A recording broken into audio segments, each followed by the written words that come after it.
तो आज हम जिस टॉपिक की बात करने वाले हैं वो है डेंगू। और इंडिया में बहुत फैल रहा है ये। और वीडियो के अंत तक मैं आपको बताऊंगा कि कैसे डेंगू एक बंदे को मारता है, अंदर क्या मैकेनिज्म चलता है जिसकी वजह से इस वायरस के कारण इंसान मर जाता है। उससे पहले हम कुछ देखते हैं फैक्ट्स। जैसे कि डेंगू वायरस जो कॉज करता है किससे होता है, ये डेंगू वायरस से, ठीक है, जिसको शॉर्ट फॉर्म में हम डेनवी भी कहते हैं। ये DEN जो कि डेंगू से ले गए और वायरस का वी, सो डेनवी, राइट। इसकी 4 सीरोटाइप्स भी होती हैं, ठीक है, DN1, 2, 3 and 4। Then there is no specific treatment, अभी तक किसी को स्पेसिफिक ट्रीटमेंट नहीं है। बट यूएस और कुछ कंट्री में वैक्सीन अप्रूव्ड हो चुकी है, बट इंडिया में अभी ऐसा कुछ नहीं है।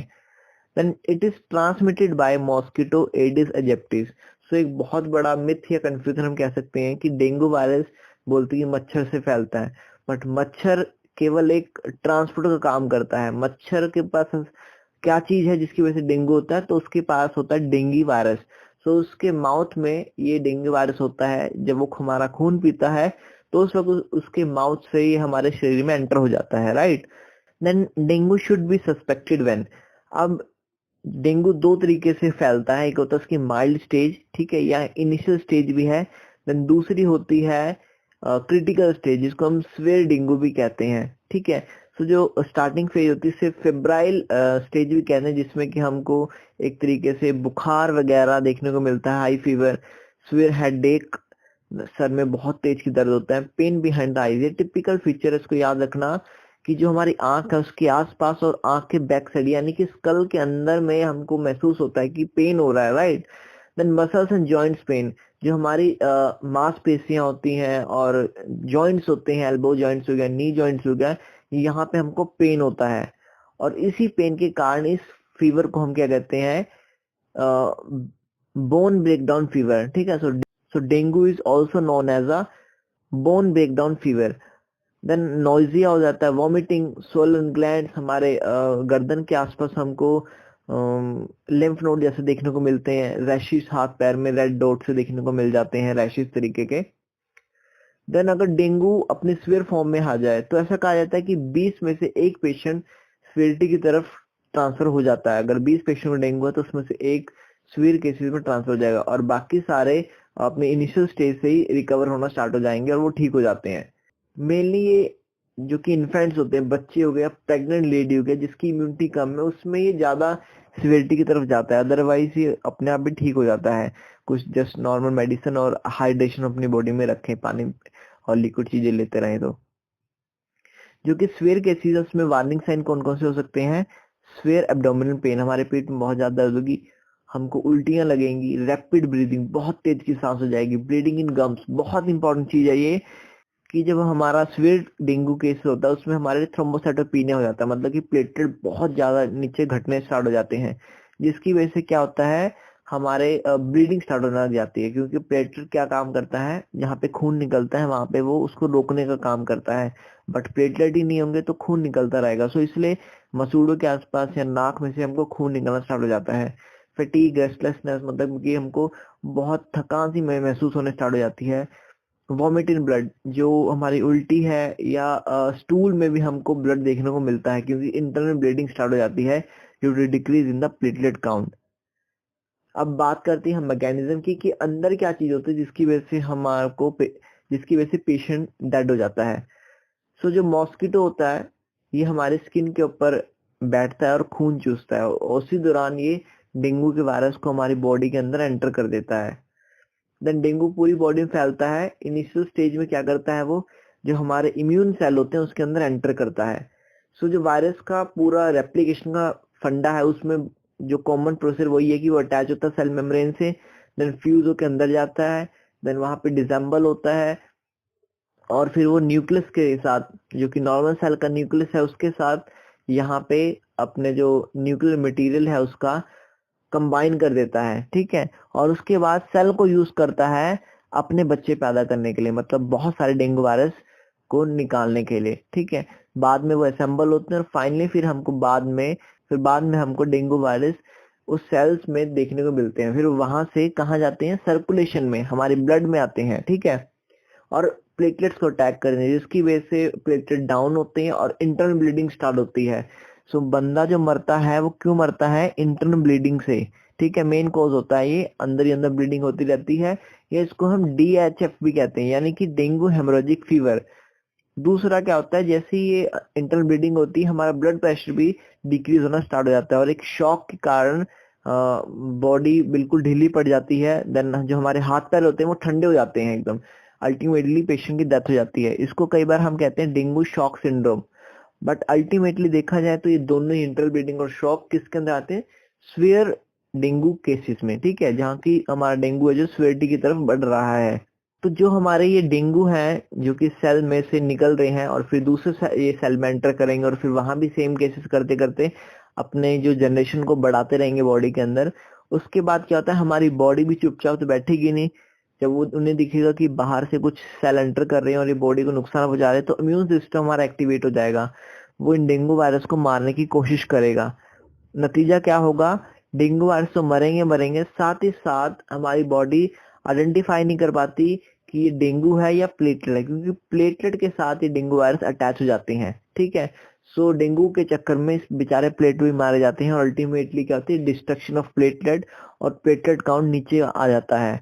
प्लेटलेट नीचे आएगा तो खून जब बहेगा तो रोकेगा कौन? इसलिए धीरे धीरे खून अंदर ही अंदर बहता रहता है, और खून की उल्टी आने के कारण पेशेंट मर भी सकता है, राइट। देन दूसरा क्या होता है, एक तो कारण ये हो गया, दूसरा कारण ये होता है कि जो ये हमारा एंटीजन है डेंगू का, और हमारी जो इम्यून रिस्पॉन्स एंटीबॉडी बनाती है, वो एंटीजन एंटीबॉडी कॉम्प्लेक्स हमारी बोन्स में एक्यूमुलेट होना स्टार्ट हो जाता है, ठीक है। जिसकी वजह से क्या होती है, हमको पेन होना स्टार्ट होती है, जहाँ पे हमारे जॉइंट्स हैं या फीमर जो हमारी बोन है वहां पे हमको पेन स्टार्ट हो जाती है। और यहाँ पे क्या होता है, मैरो, बोन मैरो होती है जो कि ब्लड प्रोडक्शन करती है। बट होता क्या है, इसी मैरो में जो स्ट्रोमा सेल होते हैं जो कि ब्लड प्रोड्यूस करते हैं, स्पेसिफिकली प्लेटलेट, ये सप्रेस होना स्टार्ट हो जाते हैं, और प्लेटलेट बनते ही नहीं है तो जब तक ये प्रेजेंट होते हैं हमारी बॉडी के अंदर तो प्लेटलेट बन ही नहीं पाते हैं, ठीक है। इसलिए हम लिक्विड इनटेक करते हैं ताकि ये जो कॉम्प्लेक्स है जल्दी से जल्दी हमारी बॉडी से बाहर जाए। और इन दोनों के कारण ही, क्योंकि दोनों ही प्लेटलेट के ऊपर असर कर रहे हैं, साथ ही साथ ये ल्यूकोसाइट यानी कि हमारे WBC के ऊपर भी एक्ट करते हैं और उनका भी साइज डिक्रीज कर देते हैं। बट यहाँ पे एक जो इम्पोर्टेंट चीज है वो यही है कि इन दोनों मैकेनिज्म की वजह से प्लेटलेट कम होते हैं और इंटरनल ब्लीडिंग होती है, फिर वो हमको वॉमिट या जो स्टूल पास होता है उसके थ्रू निकलती है अगर प्लेटलेट नहीं दिए तो। अगर बहुत ज्यादा कम हो जाते हैं फिर शॉक्स और इंटरनल ब्लीडिंग कारण पेशेंट मर भी सकता है, ठीक है। डायग्नोसिस क्या है इसका टेस्ट का? सो हम CBC करते हैं जो कि कॉमन टेस्ट है, अपना कंप्लीट ब्लड टेस्ट काउंट। उसके बाद PCR कर सकते हैं हम, बट ये करते नहीं है, रेयर है, महंगा होता है। बट इसका एक एडवांटेज है कि एनी टाइम कर सकते हैं हम इसको, अगर डेंगू कंफर्म करना हो, चाहे वो आज ही मच्छर ने काटा हो तो हम उसका सैंपल ले सकते हैं। और PCR का फॉर्म ही ये होता है कि एम्पलीफाई करता है बहुत ज्यादा, और हम डेंगू को पता कर सकते हैं सेम डे में ही। 1 से 2 दिन लग जाएंगे हमको NS1 एंटीजन डिटेक्ट करने के लिए, जो हमारा डेंगू का वायरस होता है उसमें NS1 प्रोटीन होता है जो कि हम डिटेक्ट करते हैं। NS1 के अलावा और भी प्रोटीन होते हैं बट ये बहुत इंपॉर्टेंट होता है NS1। इसी को हम रैपिड एंटीजन टेस्ट के थ्रू डिटेक्ट करते हैं, जो कि 20 से 30 मिनट के बीच में आई थिंक हो जाता है। हम IgM और IgG भी कर सकते हैं टेस्ट, बट इसको 5 से 10 दिन लगते हैं, ये सीरोलॉजी के अंदर आता है। अगर हमको IgM दिख रही है और IgG नहीं दिख रही है तो इसका मतलब कि जो इन्फेक्शन है बहुत अभी अभी हुई है, ठीक है। और IgM और IgG दोनों दिख रही है तो इसका भी सेम मतलब कि इन्फेक्शन अभी है बॉडी के अंदर। बट IgM नहीं दिख रही और IgG दिख रही है तो इसका मतलब है कि जो इन्फेक्शन है वो पास्ट इन्फेक्शन है, बॉडी में अभी हमारे पास डेंगू का वायरस नहीं है। तो IgG लॉन्ग टर्म हमको दिखती है और IgM इंस्टेंट दिखती है, ठीक है। तो ये डिफरेंस होता है, इसीलिए IgM को हम कहते हैं प्राइमरी एंटीबॉडी एंड IgG होती है secondary antibody against the infection जो वर्क करती है। ट्रीटमेंट की बात करते हैं, सो हमें डॉक्टर से कंसल्ट करना चाहिए अगर अब फीवर वगैरह आपको दिख रहा है, ठीक है।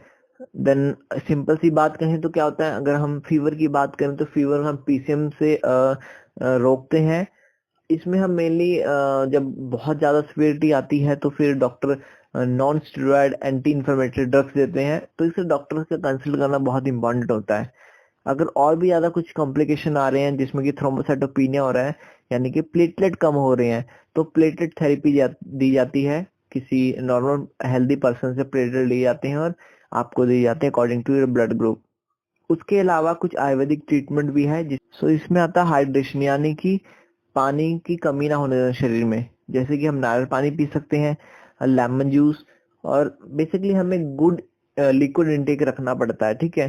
सो यहाँ पे गुड लिक्विड इनटेक का मतलब कि हेल्दी लिक्विड चीजें पीनी है, ऐसा नहीं है हम कोल्ड ड्रिंक पी रहे हैं तो उसको कोई फायदा नहीं है।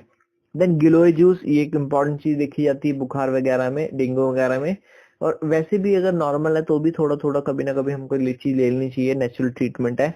पपाया लीव्स, ये पर्सनली मैंने खुद देखा है कि इससे बहुत जल्दी जो हमारे प्लेटलेट होते हैं वो इंक्रीज होते हैं। हमें क्या करना है इसके लिए, सिंपल पपीते के पत्ते लेने हैं और उसे पानी में थोड़ा उबाल लेने हैं, उसके बाद उस पानी को थोड़ा थोड़ा पीना है हमें, ठीक है। तो बहुत कड़वा होता है, हम थोड़ा सा पानी ले सकते हैं वो वाला और उसमें थोड़ा नॉर्मल पानी मिला के वो पी सकते हैं ताकि इजिली पिया जाए। तो ये हम 3 टाइम अगर पिए सुबह शाम दिन में, तो इससे बहुत ज्यादा मैंने पर्सनली इंक्रीज देखा है घर में। गोट मिल्क आपने सुना ही होगा कि बकरी का दूध पियो तो प्लेटलेट बढ़ते हैं। तो ये कुछ हमारे देसी नुस्खे कह सकते हैं हम। बट अगर बहुत ज्यादा सिवियरिटी है, मतलब पेट में दर्द हो रहा है, उल्टी आ रही है, तो आप डॉक्टर से जरूर मिलना चाहिए। डॉक्टर कंसल्टेशन बहुत जरूरी होता है इस केस में। सो ये थी हमारी डेंगू के रिगार्डिंग वीडियो। अगर आपको कोई क्वेश्चन है तो आप नीचे कमेंट में पूछ लेना। सो अगर आप यहाँ तक पहुंचे हो तो मैं एक क्वेश्चन आपसे पूछ लेता हूँ, अगर आपको इसको पता हो, अदरवाइज आप जरूर इसको सर्च करना कि एडिस एजिप्टिस के अलावा कौन सा ऐसा वायरस है जो कि डेंगू कॉज करता है। ठीक है, ये आपके लिए क्वेश्चन हो गया, इसका आंसर ढूंढ के मुझे कमेंट में बताना।